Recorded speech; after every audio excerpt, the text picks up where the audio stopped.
Powder River Basin, Wyoming. October 1891. The cottonwoods along the dry creek beds had surrendered their last yellow leaves, and the wind had a new edge to it, a promise of the bitterness to come. On a small plot of land miles from the nearest neighbor, Ferencz Kállay was doing something no one had ever seen before. He was building a house out of iron. Not a sod house reinforced with scrap. Not a cabin with a metal roof, but the house itself. It was a perfect cylinder, 20 feet long and 10 feet in diameter, lying on its side like a colossal fallen log. It was made from 3 massive sections of a salvaged steam boiler, its thick iron plates curving into a shape that belonged on a locomotive, not a homestead. The clang of his riveting hammer echoed across the brittle prairie grass, a strange, industrial sound in a land of saws and axes. Orville Goss, a rancher whose land bordered Kállay's, reined in his horse, watching the Hungarian immigrant work. Goss was a man made of leather and certainty, his opinions hardened by 2 decades of Wyoming winters. He shook his head, a gesture of both pity and contempt. "That's the damnedest fool thing I've ever seen," he said to his foreman, Silas Putnam, who sat on his horse beside him. "He's building a coffin, not a home." Silas nodded. "Jedediah Crane was by yesterday, says the man's crazy, thinks he's building a steam engine to plow the whole basin." Goss snorted. "He's a boilermaker, they say. Well, this ain't Hungary, this is Wyoming. Iron draws the cold. It'll sweat on the inside and fill with damp rot. His children will be sick before Christmas. That madman is building a tin box to freeze his family in." The judgment spread through the sparse community like a grass fire. The strange structure was known as Kállay's Folly, or the Iron Pot. Men who understood the brutal logic of a Wyoming winter, the way green timber shrinks and opens gaps to the wind, the way a fire dies to embers by 3 a.m., leaving a killing cold to seep into the bones, knew that wood was the only answer. Wood held the memory of warmth. Iron was a conduit for the frost. They saw Ferencz Kállay, with his quiet demeanor and strange accent, not as an innovator, but as a fool who was about to learn a lesson that the high plains taught with lethal efficiency. What did this Hungarian boilermaker understand about thermal radiation that a generation of seasoned frontiersmen had missed? What secret was held within the sealed, curved plates of his iron home that would defy everything they knew about survival? The answer would come, but it would be delivered by a winter so savage it would be spoken of for 50 years. Before we witness that trial by ice and the vindication it brought, I want to invite you to subscribe to this channel. The story of Ferencz Kállay is more than just a tale of survival. It's a masterclass in physics, hidden in plain sight. I promise that by the end of this account, you will understand the profound difference between conduction, convection, and radiation, and why one man's strange idea redefined what was possible. If you've ever wondered how Old World knowledge solved New World problems, leave a comment below telling us about a traditional technique you admire. If Ferencz Kállay was not a carpenter, he did not understand the intricate joinery of a dovetail corner or the proper way to hew a log so it would shed water. He was not a farmer, attuned to the rhythms of the soil. His hands were not shaped by the axe or the plow, but by the forge and the riveting hammer. Back in the Austro-Hungarian Empire, he had been a master boilermaker for the state railway. His world was one of fire, pressure, and the absolute integrity of a sealed vessel. He understood the immense power of steam, an energy that could drive a 100-ton locomotive or, if its container was flawed, level a building. He worked with calipers and pressure gauges, his mind accustomed to calculating the tensile strength of steel and the shear force on a rivet. And his life's work was the creation of shells designed to contain immense heat and pressure without fail. When he arrived in Wyoming with his wife Ilona and their two young children, Laszlo and Zsófia, it was with the promise of land and a new life. He brought with him his tools and his knowledge, but he found little use for a boilermaker in a land of cattle and timber. He did what he could, taking on repair work, but he was an outsider, a man whose skills seemed alien to the frontier. He built his family a standard log cabin that first year, just as his neighbors advised. He used green pine, the only timber he could afford, and haul himself. The construction felt clumsy to him. The joints were imperfect, the chinking a mixture of mud and grass that seemed primitive compared to the lead-caulked seams of a firebox. But that first winter was a nightmare of shivering misery. The green timber, felled in the summer, began to dry and shrink in the arid, freezing air. Gaps appeared in the walls. As the logs contracted, thin cracks that whistled with a constant, malevolent draft. The door frame, once square, racked and twisted until a half-inch gap opened along the latch side. At night, Ferencz would stuff it with rags, but the wind, fine as powdered glass, would still find its way through. The cold was a physical presence in the cabin.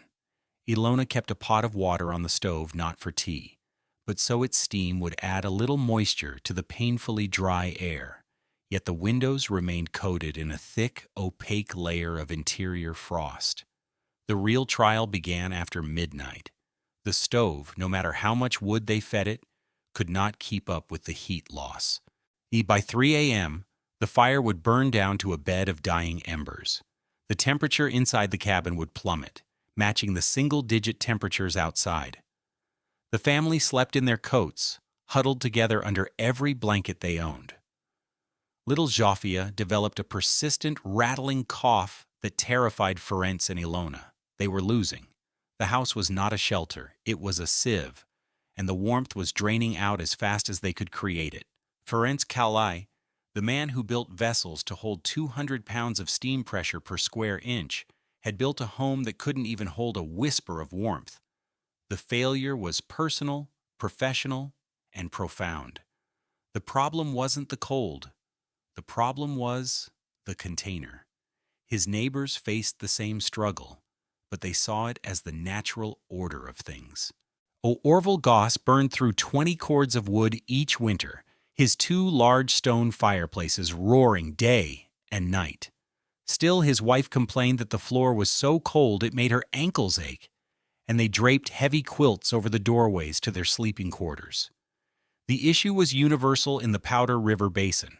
The conventional log cabin, the symbol of frontier resilience, was a thermodynamic failure. Its primary enemy was air infiltration. A standard 20 by 30-foot cabin had over 600 linear feet of joints between the logs.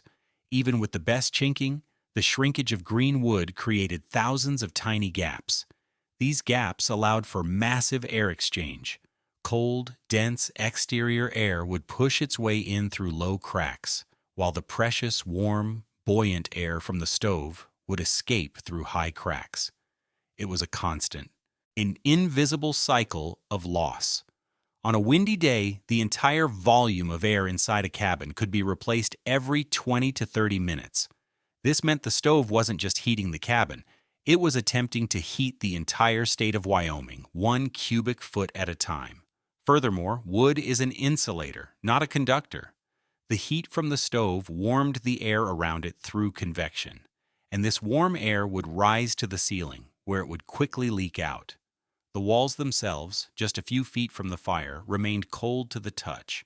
The heat was concentrated in one spot, creating a pocket of warmth in a sea of cold. To be warm, you had to be next to the fire. To be anywhere else was to be cold. This fundamental inefficiency was accepted as an unavoidable hardship, a price of admission for living in such an unforgiving landscape. Ferencz, however, saw it not as a hardship to be endured, but as an engineering problem to be solved. His mind, trained in the logic of sealed systems, rejected the leaky, inefficient wooden box. He needed a vessel. In the spring of 1891, he learned the railroad was replacing a section of boiler pipe and scrapping the old material. He bought 3 10-foot diameter cylindrical sections for pennies on the dollar.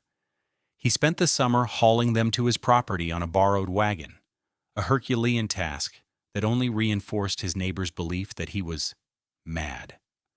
The construction began in September. He laid a foundation of flat river stones, meticulously leveling it. Then, with a system of levers and rollers, he and Ilona maneuvered the first iron section into place. He spent weeks aligning the 3 cylinders, their flanged ends overlapping. This was where his true craft began. He built a small, portable forge. Heating rivets to a glowing orange-red, he would toss them to Ilona, who would catch them in a bucket and place them in the pre-drilled holes. Ferencz, inside the cylinder, would brace a bucking bar against the rivet head while his son, 12-year-old Laszlo, hammered the tail on the outside, forming a perfect, mushroom-shaped head. The process was slow, methodical, and deafening. Clang, clang, clang, the sound of the future echoing across the prairie. As the rivets cooled, they contracted, pulling the thick iron plates together with thousands of pounds of force, creating a metal-to-metal seal that was virtually airtight. He then caulked the interior seams with lead wool and coated the exterior with a thick layer of black pitch. Used the same material used to seal the hulls of ships. He cut 2 openings, one for a heavy, insulated door he built from laminated wood, and one for a small, double-paned window he had ordered from Cheyenne. The floor was thick planking, laid over a bed of sand and gravel inside the lower curve of the cylinder. At the far end, he installed a small, efficient cast-iron stove, venting its pipe directly through a sealed flange in the iron wall. Orval Goss rode over during the final stages. He watched Ferencz fitting the stovepipe, his face a mask of disbelief. "Kállay," he said, his voice heavy with unsolicited advice. "I'm telling you, this is a mistake. When that stove gets going, the warm air inside will hit that cold iron. It'll weep. Water will be running down the walls day and night. It'll be like living in a spring thaw.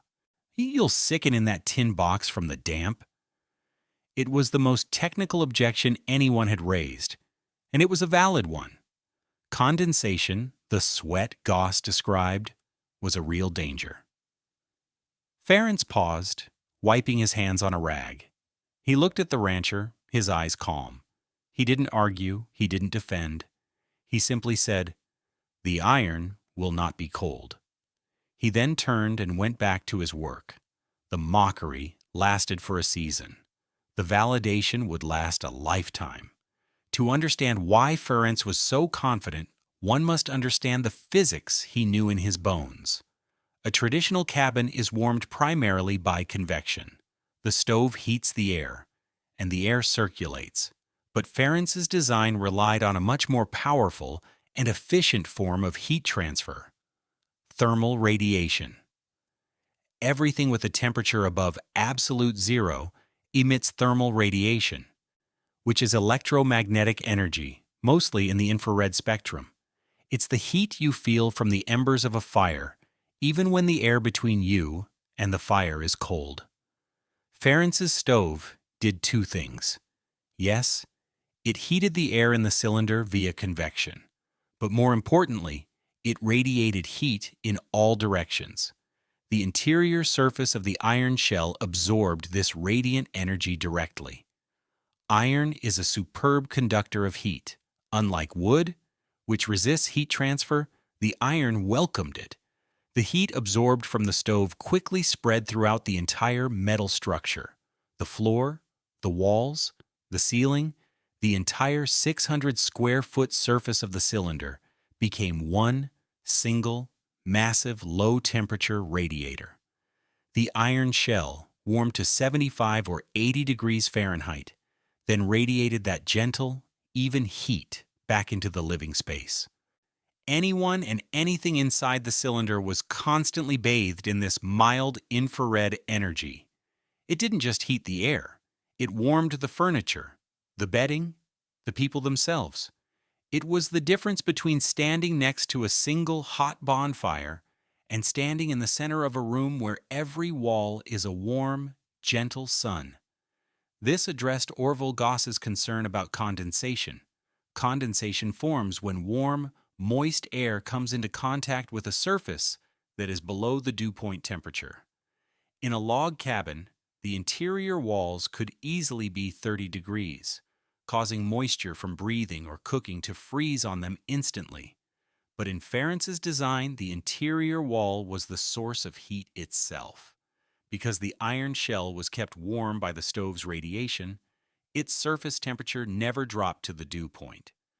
The sweat Goss predicted could not form. Furthermore, the cylinder shape was geometrically perfect for conserving heat. Of all three-dimensional shapes, a sphere has the lowest surface area to volume ratio. A cylinder is the next best thing. For the 1,570 cubic feet of living space it enclosed, the iron house had the minimum possible exterior surface area through which heat could be lost to the outside world. A rectangular cabin of the same volume would have had at least 20% more surface area, meaning 20% more area for heat to escape. And finally, the most crucial element, it was sealed. Ferencz had spent his life building vessels to contain invisible high-pressure steam. Containing low-pressure, warm air was child's play. His riveted, caulked, and pitched seams allowed for virtually zero air infiltration. The only air that entered or exited was through the stovepipe during combustion, or when he deliberately opened the door. He was heating one volume of air and keeping it. His neighbors were trying to heat a river of it. The first snows came in November, light and picturesque. The cylinder was comfortable, requiring only a small fire in the evenings. Then, in the second week of January, the sky turned a milky, ominous gray, and the wind began to howl from the north. A ground blizzard descended on the Powder River Basin. It was not a storm of heavy new snow, but a relentless, horizontal assault of existing snow, scoured from the plains and driven by winds that gusted to 60 miles per hour. The temperature plunged to 25 degrees below zero and stayed there. For 14 days, the world disappeared into a churning, white chaos. Visibility was often less than 10 feet. Drifts piled up against barns and houses, burying fences and sealing doors. It was a siege. Inside Orville Goss's spacious ranch house, the fight for warmth was a losing battle. He and Silas kept the two great fireplaces roaring, feeding them logs every hour. The heat blasted out a few feet, but the rest of the large main room was frigid. A bucket of water left 10 feet from the hearth froze solid. Frost, thick as sheep's wool, grew on the nail heads in the walls, miniature monuments to the cold that was seeping through the timber. They lived in a small, huddled circle of heat. Wrapped in blankets, their world shrunk to the immediate vicinity of the fire. The contrast inside Ferencz Kállay's iron cylinder, just 2 miles away, was absolute. The wind shrieked over the curved shell. Unable to gain purchase, its sound muffled by the thick iron.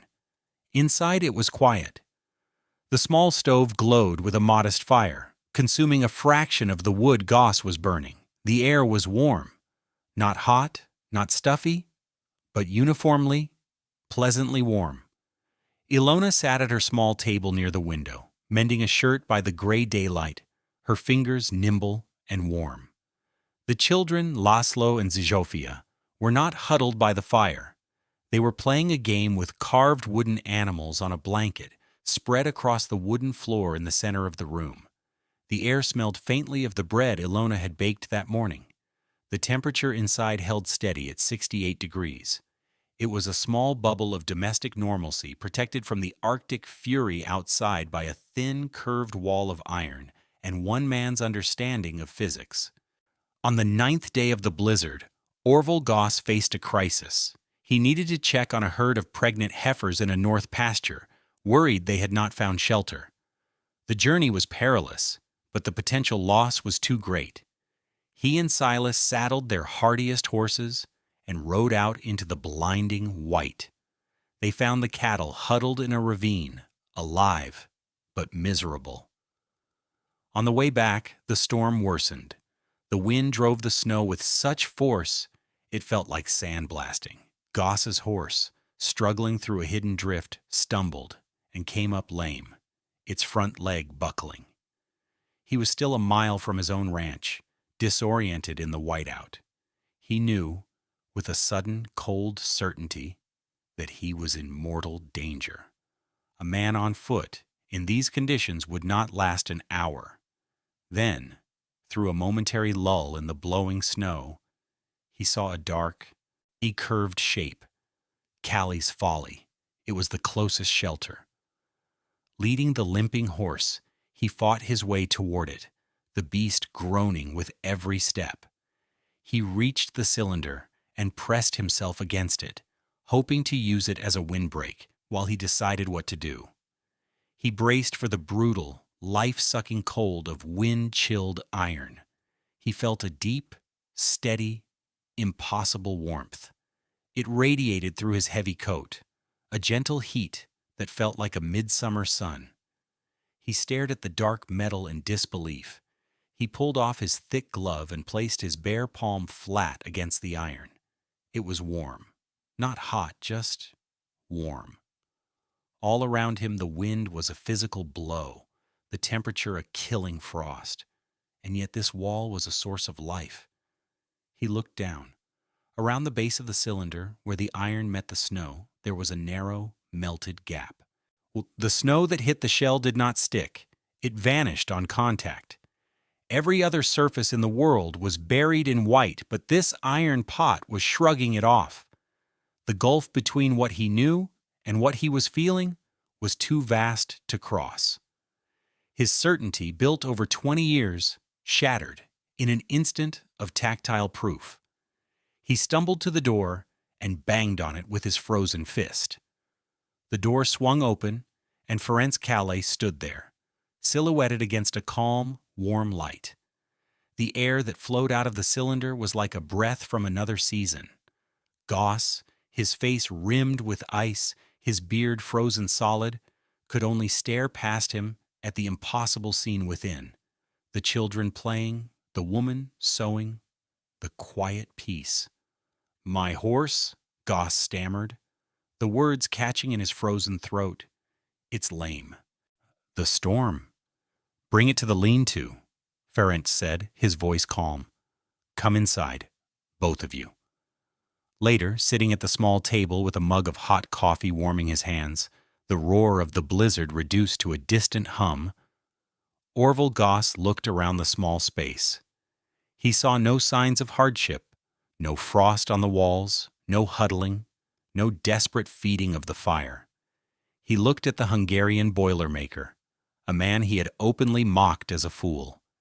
He shook his head slowly, a gesture no longer of contempt, but of profound, ungrudging awe. "Ferencz," he said, his voice quiet, "you didn't build a house. You built a summer day and sealed it in iron." When the blizzard finally broke, the landscape that emerged was one of devastation. Several homesteaders had lost nearly their entire herds. There were stories of cabins where the ink froze in the inkwell and bread froze on the table. But the story that traveled fastest was that of Orville Goss and the impossible warmth of Kállay's Folly. Goss became Ferencz's most ardent advocate. That spring, he paid Ferencz to help him construct a smaller iron cylinder to serve as a calving shed, to protect newborn livestock during late-season storms. By the following autumn, 3 more families had built their own versions, salvaging materials from the railroad and seeking Ferencz's quiet guidance. He never asked for payment, sharing his knowledge of riveting and sealing as freely as his neighbors had once shared their skepticism. The most powerful validation came from an unexpected source. Dr. Eris Thorne, the region's only physician, was making his rounds the following winter. He noticed a remarkable trend. while nearly every family he visited had children suffering from the usual winter afflictions, croup, bronchitis, chest colds. The Kállay children were perfectly healthy. He had visited their iron home and was stunned by the quality of the air. It was warm, yes, but it was also dry and draft-free. He concluded that the sealed dwelling, free from the damp rot of a sweating cabin and the constant influx of frigid, lung-shocking drafts, was a significantly healthier environment. He began recommending the design to his patients, framing it not as a matter of comfort, but of public health. The tin box was, in fact, the healthiest home in the basin. The frontier innovation of Ferencz Kállay was a direct echo of modern building science. Decades before terms like airtight building envelope or thermal mass entered the lexicon, he had intuitively grasped the core principles. His sealed boiler shell was a near-perfect barrier against uncontrolled air leakage, the primary goal of modern energy-efficient construction. His use of the iron itself as a radiant heater anticipated the comfort and efficiency of modern radiant floor and wall systems. He had created a high-performance home a century ahead of its time. There is a deep and satisfying logic to the universe. Sometimes, the solution to one problem contains the blueprint for solving another, entirely different one. Ferencz Kállay had spent his life mastering a specific challenge: how to build a container that could safely hold the explosive, expansive energy of steam. He learned that the strongest shape was a curve, the most reliable joint was a rivet, and the most integral quality was a perfect, inviolable seal. He brought that knowledge from the industrial heart of Europe to the vast, empty plains of Wyoming. There he faced a new challenge: not how to hold energy in, but how to keep a different kind of energy, the life-sapping energy of the cold, out. And he discovered a beautiful truth: the shape that holds pressure holds warmth. The very same principles of structural integrity that contained the power of a locomotive were perfectly suited to protecting the quiet, precious warmth of a family. The vessel built for industry became a vessel for life. Thank you for joining us for this story of ingenuity and survival. If you found the science behind Kállay's folly as fascinating as the story itself, please like this video and subscribe for more tales of hidden history. And for our next conversation, comment below. What modern technology do you think owes a debt to a forgotten frontier innovation? The content of this video is for educational and storytelling purposes. It presents a fictionalized narrative inspired by historical building practices and scientific principles. The characters, names, and specific events depicted are products of creative reconstruction. Any application of historical techniques to modern construction should be undertaken only after consulting with qualified professionals and in accordance with all current building codes, safety standards, and regulations. This video does not constitute professional, technical, or legal advice.